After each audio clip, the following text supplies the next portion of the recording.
नमस्कार। तो आइए, अपने ये एपिसोड है मेरी सीरीज का, जिसमें मैं बताता हूँ कि जो घर में रखे डेकोरेटिंग ऑब्जेक्ट्स हैं वो क्या इम्पैक्ट रखते हैं आपकी लाइफ में, एक वास्तुशास्त्री और एस्ट्रोलॉजर का पर्सपेक्टिव। तो आपने देखा होगा आजकल डेकोरेशन में बुद्धा स्टैचू बहुत यूज किया जाता है। अब बुद्धा स्टैचू का अलग इम्पैक्ट है, तो देखने में बड़ा पीसफुल लगता है, ठीक है। तो अगर यहाँ पे दो टाइप के बुद्धा स्टैचू है मेरे पास, एक मेडिटेटिंग पोज में है जिसमें पूरी बॉडी उनकी दिख रही है, और सिर्फ एक सर है, सिर्फ हेड है यहाँ पे। तो अब ये दोनों ही स्टैचू के अलग इंटरप्रिटेशन है। जब मेडिटेटिंग पोज में बुद्धा स्टैचू रखा जाता है तो आप देखेंगे, क्योंकि पीसफुल सिचुएशन है और अपने लाइफ में पीस कौन सा प्लैनेट देता है? सैटर्न। अगर ये डेकोरेटिव ऑब्जेक्ट किसी जोन में रखा जाता है, एक तरीके से ये सैटर्न का डिपिक्शन है, ये जो बड़ा वाला स्टैचू है बुद्धा स्टैचू, क्योंकि मेडिटेटिंग पोज में बुद्धा जी बैठे हैं।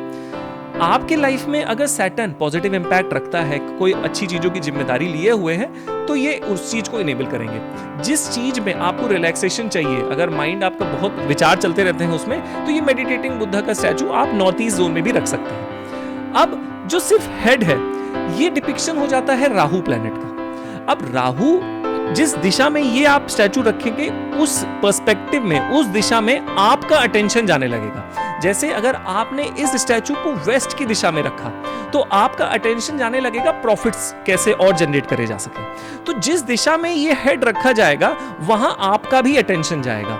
अगर ये head east of south east के जोन में चला जाता है, तो आप देखेंगे उस घर में ओवर थिंकिंग बहुत ज्यादा होने लगेगी।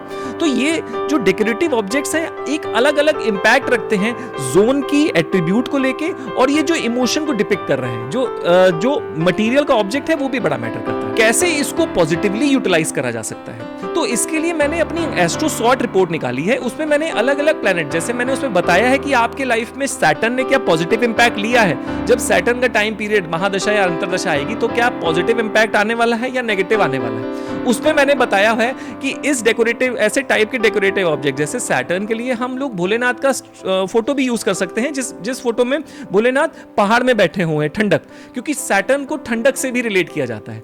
तो सैटर्न को इनेबल करने के लिए अलग अलग ऑब्जेक्ट हैं, जैसे भोलेनाथ की फोटो भी आप लगा सकते हैं जिसमें वो पहाड़ में बैठे हैं। मेडिटेटिंग पोज के बुद्धा स्टैचू आप लगा सकते हैं। अपने स्टोरेज ऑर्गेनाइजर्स को वहां पे प्लेस कर सकते हैं सैटर्न को इनेबल करने के लिए। तो अलग अलग ऑब्जेक्ट डिपिक्ट करता है एक प्लैनेट को। अब जैसे राहु को इनेबल करने के लिए हम लोग डोरबेल को भी प्लेस कर देते हैं।